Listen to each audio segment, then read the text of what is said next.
over 1 year of waiting for this movie. Bruce Wayne. Exactly, The Batman, directed by Matt Reeves, portrayed by Robert Pattinson, just came out, or will come out, 4th of March, and I think it wouldn't be an exaggeration if I would say that it is the most anticipated movie of the year, like by far, or it was the movie that I was just so incredibly hyped to see. Like, just it was above anything else that I ever experienced in my entire life. I think that even No Way Home wasn't at this level, because No Way Home I was kind of having an idea what I was expecting. Here the trailers didn't say enough for me, or the rumors, they were almost inexistent, or at least, or I was just blind. But wow, I was just so hyped up. Yesterday it was just the worst day of my life, just waiting when it will come out, when it will come out, come on.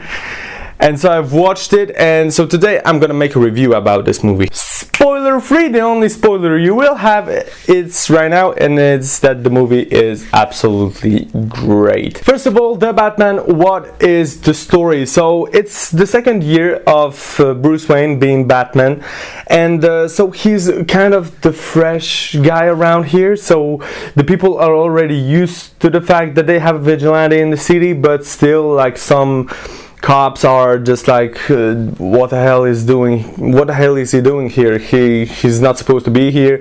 The criminals, some are afraid of him, some are almost mocking him, or are not believing he exists. I mean, I don't know, something like this. And the story begins with a new criminal in town, who is the Riddler, who is a serial killer, and he kills people in Gotham who are having high positions, you know, the mayor, etc., and leaves some riddles that are for the Batman. That's it, I think, from the story point of view, and we will not talk much about the story here, so let's just go to the positives of the movie. Let's talk about positives now, shall we? We're gonna talk about the characters first. The characters are absolutely incredible. There's no weak casting. Every character is believable. Every character has appropriate screen time. Every character is enjoyable. Every character has some kind of chemistry with the other characters, which make just interaction between the characters just incredibly enjoyable, and it's just fun to watch, and I'm incredibly a fan of this. We have the Batman, Robert Pattinson, who is absolutely incredible in that role. So in the movie, mostly we see the Batman. Bruce Wayne is like almost a side character, because the Batman is the main character of the movie. We see him a lot. He is wearing the costume almost, like, I don't know, 70% of the movie, maybe 80%, and it's just very enjoyable to see him as a character just, you know, dominating over Bruce Wayne, which I think wasn't that much of a case earlier in the movies. I mean, in the Nolan's trilogy, or maybe the first Tim Burton movies were concentrating about both sides. Christopher Nolan, I think, was more concentrating on Bruce Wayne's side. Here we have, like, completely the Batman. The Batman is the main character, and Bruce Wayne is this dark, emo, creepy guy who is just, you know, traumatized since the death of his parents, and he just doesn't want to come out. When he comes out, people are like, oh, Bruce Wayne, hello. No, like, the guy doesn't even respond, doesn't give even a half smile, nothing. And I think it's something that we never seen, as I mean, in the live action, I'm pretty sure that we never seen Bruce Wayne being just this creepo emo guy that just doesn't respond. He doesn't wear those suits, being like the fancy guy who just buy a restaurant every single while he comes to one. And the portrayal of Bruce Wayne and Batman is very enjoyable here. We have also Zoe Kravitz, who is Catwoman. Perfect casting. I think she plays perfectly this girl that technically is good, but doesn't it just isn't afraid of getting her hands dirty. She has like the heart on the right side, but she's not this typical good or bad character. She's this gray character in the middle, and I think she plays incredibly well. Her chemistry with Robert Pattinson is just perfect, and I enjoy watching them both on the screen. We're gonna talk also about positive characters. We have James Gordon, portrayed by Jeffrey Wright, and we have also Alfred Pennyworth, who's portrayed by Andy Serkis. Both those castings I think are good. We're gonna talk first about James Gordon, who for me is the absolute best Gordon we ever had. He is not only the guy who observes Batman just doing stuff, he is like the active co-worker of Batman, and he is like his best contact in the police. Even Batman and James Gordon are saying that they don't trust nobody in the police but each other, and I think this is very, very cool to watch. Their chemistry together is just absolutely incredible, and you can feel that both of those guys just like working together, and they are effective while working together. And I think that both of those characters have this chemistry that I think was never seen in the other movies. I think that we had a very good Bruce Wayne, Batman, Jim Gordon, should I say, chemistry in the Nolan's trilogy, but here I think it's on another level, and it's way, way better in my opinion. I enjoy it way more. And coming to Alfred, here I have that little problem because I think he's underused. I think that we don't have enough conversation. We don't have enough chemistry between him and the Bruce Wayne character. I think that there could be a lot more to it. I think that there could be a lot more between those characters. We can see Alfred having a way bigger role than the other movies. He is this guy who he's almost like the chief of the Wayne Enterprises, and everything that is just Wayne's legacy, he is the chief of that, and so that is cool. But I think that there's just not enough him on the screen. I think that Bruce Wayne and Alfred chemistry is not inexistent but very underused. Once again, when they are both on the screen, we can feel that there is something that could be interesting to watch. The fact that Bruce Wayne is actually a rebel, that he doesn't care about his life as Bruce Wayne. The most important element for him is his life as the Batman. So Alfred just doesn't support that. He isn't a fan of this, and there's this kind of inner conflict between those guys. Like there's this conflict where just Alfred wants Bruce to become more Bruce Wayne, Bruce who just wants to be Batman the whole time, and this Bruce Wayne is just this element that he has to do because he is like this recognized persona. And I think that would be interesting to just explore that a little bit more, but I think that it's just underused. So that's my little minus right here. But other than that, Andy Serkis is very good on screen. There's two very good scenes with him that I think are very emotional, and I enjoyed those very much. I won't spoil much more, but I'm quite a fan of that. And we are coming for the bad guys, and the bad guys, I will always say that the Batman has the best rogue gallery ever. And why is that? Because all those characters can be portrayed thousands of times, and thousands of times we will have different portrayal of the character who might be more terrifying or more, there's just 1,000 ways to portray the bad guys of the Batman. And here we have the perfect example of it. We have the Riddler, portrayed by Paul Dano. My goodness, how beautiful of a performance it is. It is the creepiest, the scariest ever villain in Batman movies, like by far. Even Joker didn't give me the creeps. His first appearance, his first arrival in a movie, the moment we see him the first time, you're just terrified. You're feeling like, crap. Alright, like it's perfectly played. And we also see him from his very human way, and I think that Paul Dano once again played perfectly with his body language, first of all, because most of the time we see him wearing the mask, and I think that his body language is just perfect, especially from the first kill that we've seen on the trailer when he kills the mayor. When he kills him, he used that one tool or whatever, and we see him hesitant, like he waits in the darkness, and the moment he attacks, you know, he is hesitant, and he says later in the movie that all his power is right here. He is no muscle, he is no, you know, he's not Batman, he couldn't just beat people to a pulp, he's no muscle. So when he you know, just kills somebody, he's very hesitant, his body language is just very, like, not sure, and when he kills, you know, he feels like this release of pressure, like, like, you know, finally, and everything, and it's very, like, perfectly portrayed. Like, Paul Dano really plays well with his body. When we see his face, he is also very well portrayed. He is creepy, he's like kind of, he's terrifying in a way, because his appearance is not what you may expect. I don't know if people have seen in his face, like I said, I consider that a spoiler, so I won't try to tell you, but in general it's not what I expected, and when I've seen him I was like, what? But then he just gives you his big smile and you're like, oh shit.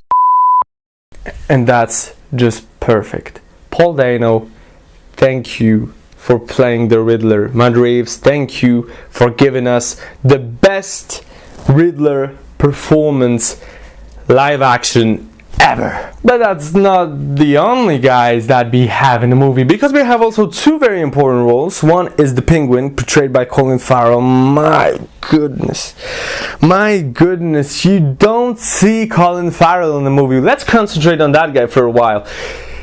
I've never seen a movie where I was seeing the character for 100%, and I've never seen the actor. So we know that Colin Farrell had a spectacular transformation for his character. I mean, you can see that, you know, this is Colin Farrell, the Penguin, this is Colin Farrell.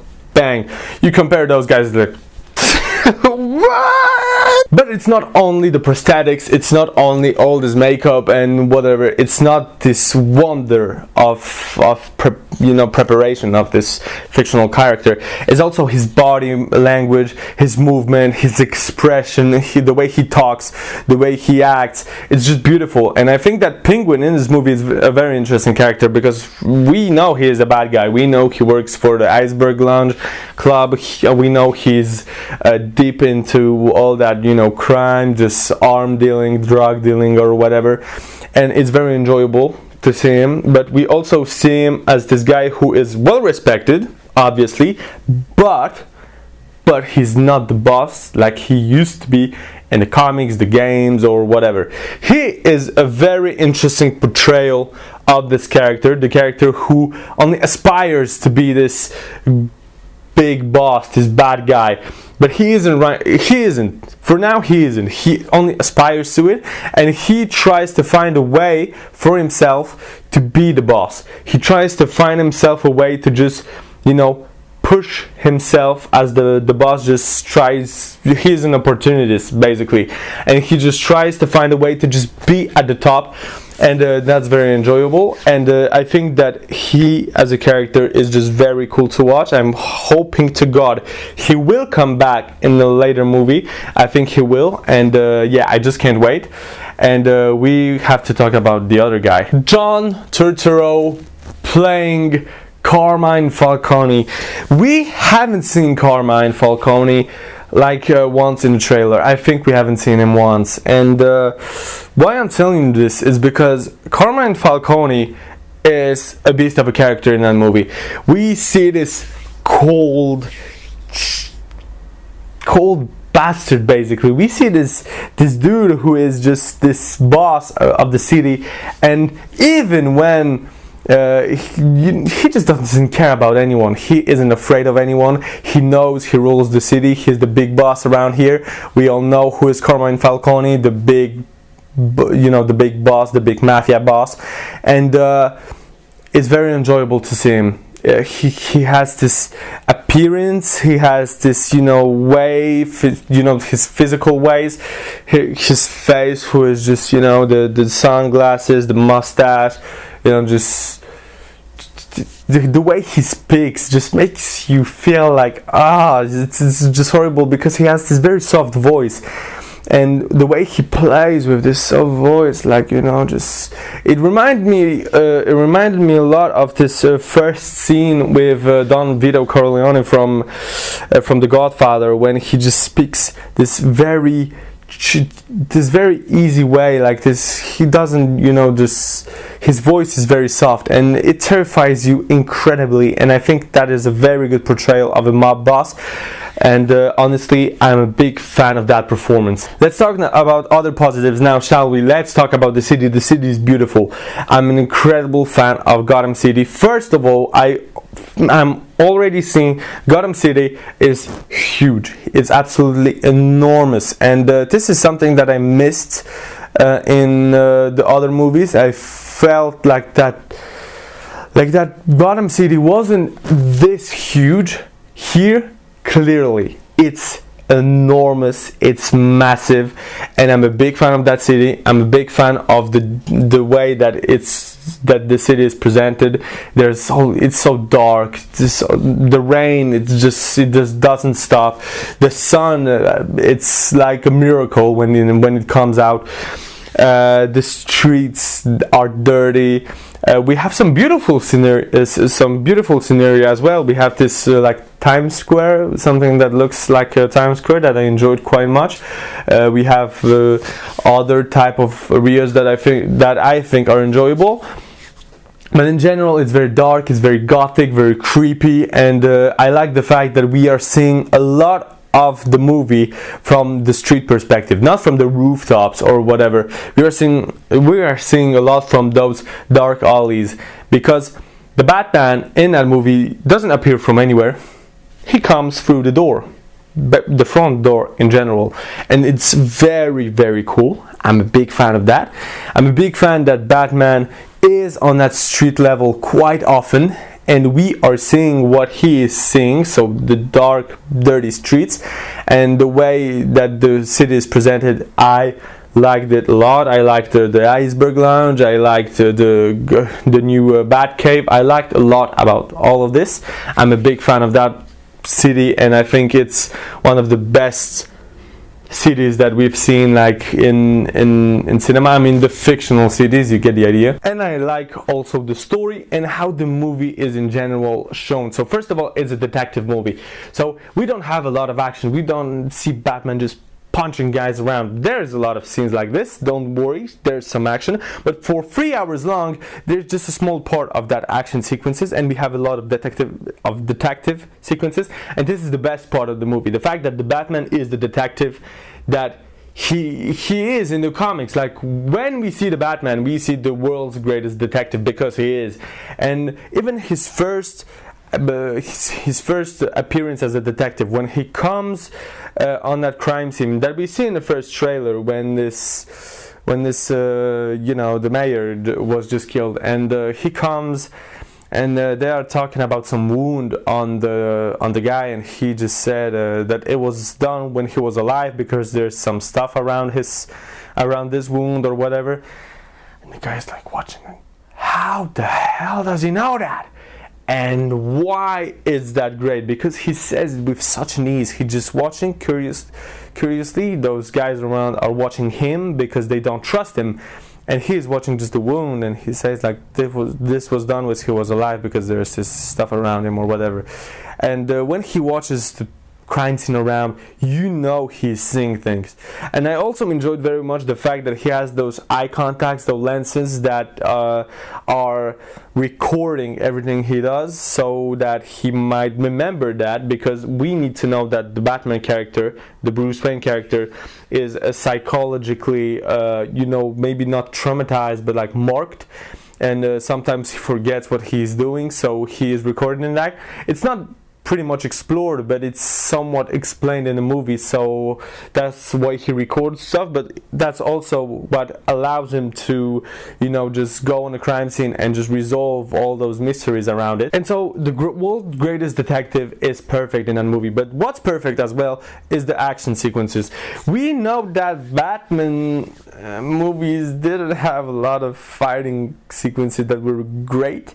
Batman v Superman would be this, I would say, exception of the rule, because what I remember from Nolan's Batman is just fighting like this all over the he was very slow, very not natural.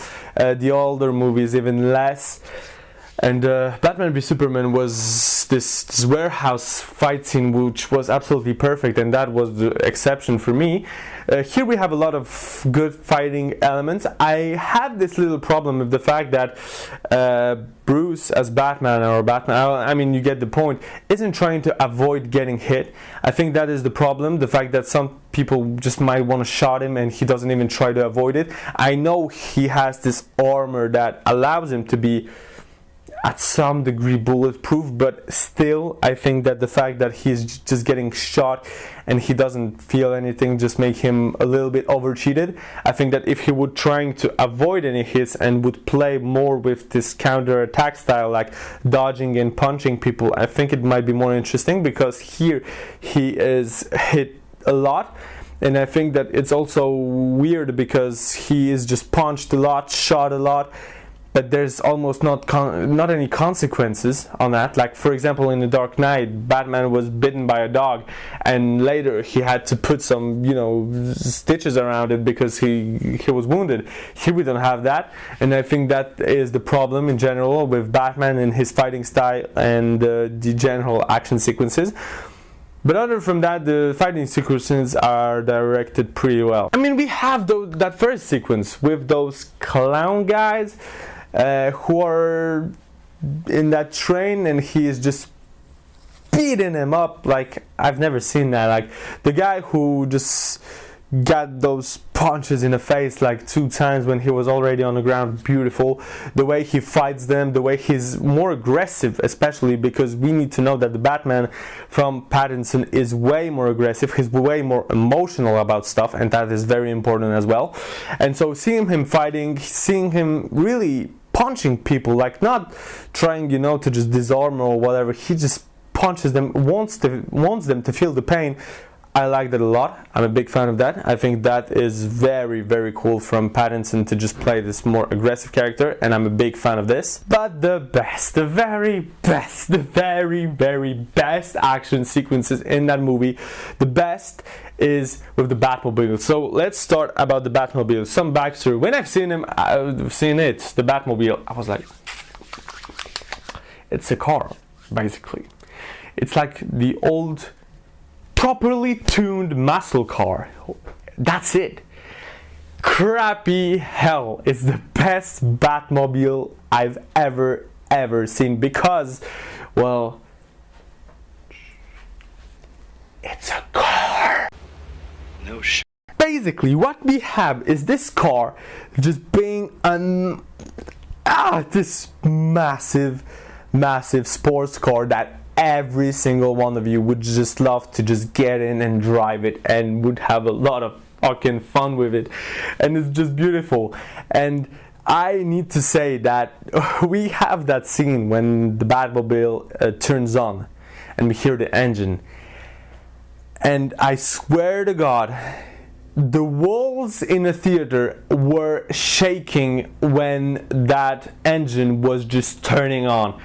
And this pursuit sequence when he was just following the Penguin, it's just so perfectly directed. There was just one of the best pursuits I've ever seen. It's the pursuit that someone said that is more felt than watched, that you feel it more than you see, because it's actually true. You don't see a lot of, like, it's well directed, you kind of understand what's happening on the screen, but you feel it more than you just see things. I don't know if I'm expressing myself correctly. I don't know if I'm clear enough about it, But yeah, genuinely, I'm a big fan of the Batmobile. I'm an incredible fan of that pursuit, this action sequence with Batmobile, and yeah, I think that this sequence is just the best from every other. And yeah, Batmobile, I love you. And the last positive, the last thing we will talk about in general is the style of the movie in general. I think, genuinely, I think that the way how the movie looks is just very good. I love the way the colors play. I love the fact that there's a lot of red, there's a lot of, you know, colors. I love the scene when just Batman walks through a hole and there are just people starting to shoot him. Like I said, I don't like the fact that he didn't dodge the bullets, but the fact that we were seeing him only when the gun was spraying, the way that they are playing with, you know, shadows, they are playing with, you know, light, they are playing with different colors. It's just very enjoyable, and I'm a big fan of this. I'm a big fan of also those sequences with the Riddler. Once again, every single time when the Riddler appears, it's very cool. And the way that the movie in general is very dark.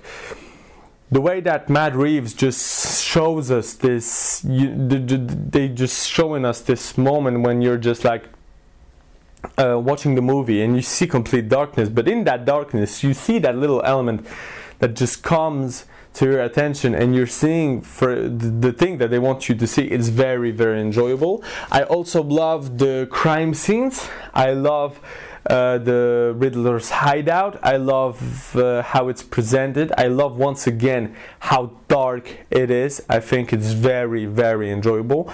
And yeah, I think that in general the movie looks beautiful, and the style of the movie, the way it's presented, it's very good. And once again, this is a very big positive from me, because I think that, for me, because I think that the movie that has some style behind it and are not just playing with that, you know, like you have the Batman, just stop, you know, being like crazy all about it. Like, it's just good because you can see that the director, the creators were just like, all right, let's just make a beautiful movie.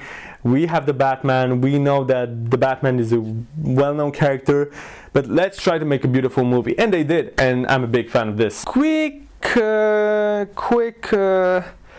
negatives. We have a few. Not many, but we have a few.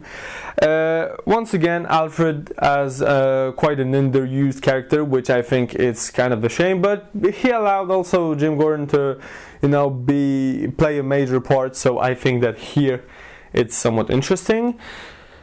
The fact that the movie is 3 hours long, I don't think it's a big negative for me, because I genuinely like long movies. I never had problem with those, so I think that the fact that Batman is 3 hours long isn't a big problem for me. But for some, maybe, especially since there's not shit ton of action in the movie, so it might be a negative. Not for me, once again, but I feel that there's some problem with the rhythm at some point, but don't worry about that. Negative. Find something. Come on. Find something. Yeah. I have one. Wait, I have one. I have this problem.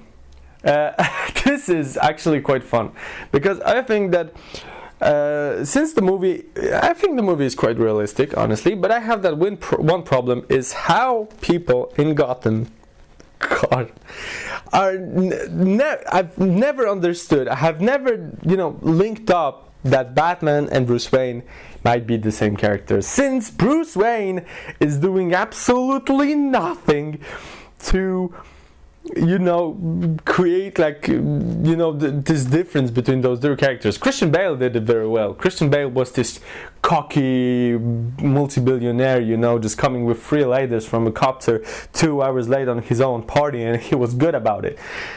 And the Batman was very dark, on the other hand. So you just couldn't link those two guys together. I mean, they could, and they even did in The Dark Knight. One guy did it. He was the intelligent guy.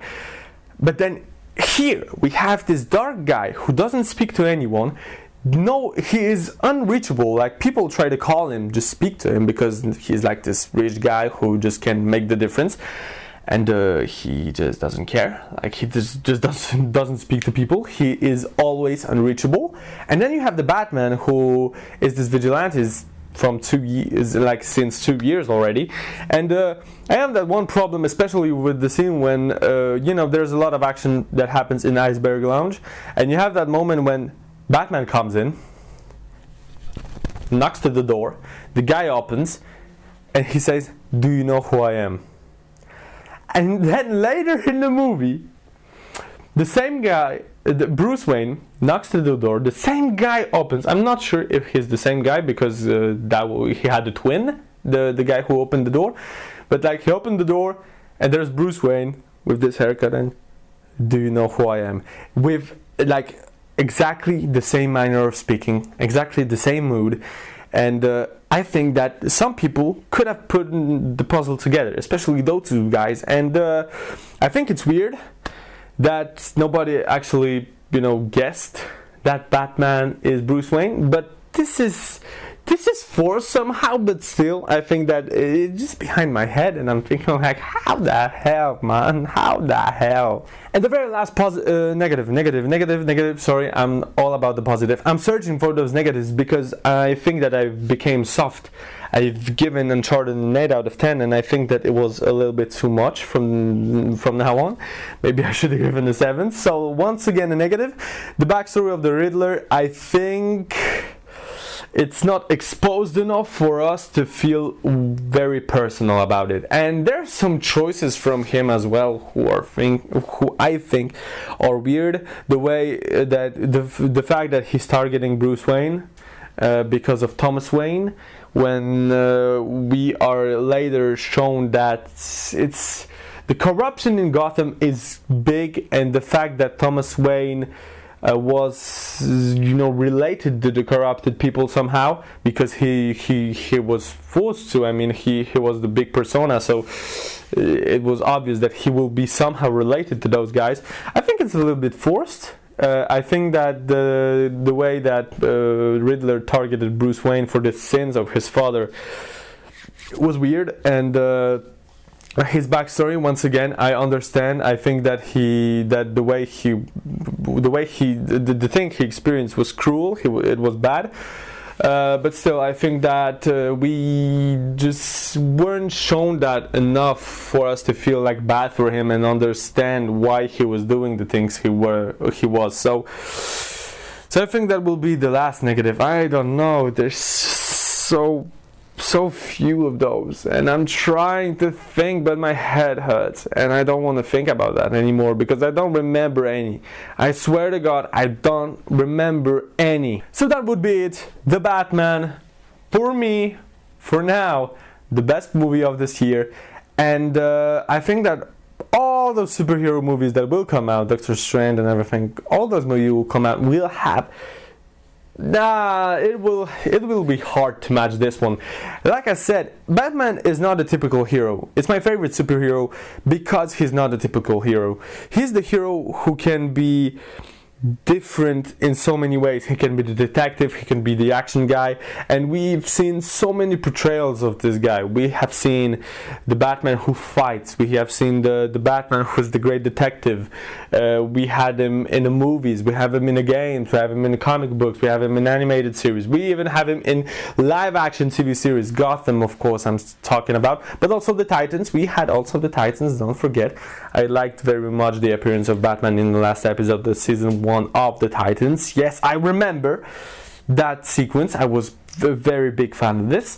And so in general, I think that the Batman is just a perfect character to portray. It's not a typical superhero movie. There's not a lot of jokes. There's not a lot of humor in the movie. Like I said, it's pretty dark, pretty heavy, and yeah, so I'm a big fan of this. And before we end that video, we will answer a few questions. So first of all, is The Batman the best Batman movie ever? I will tell you this: no, but he is the contender. So we have the Dark Knight, who's the absolute champion, and the Batman isn't that guy who will get punched in the face and no, I don't want to fight anymore.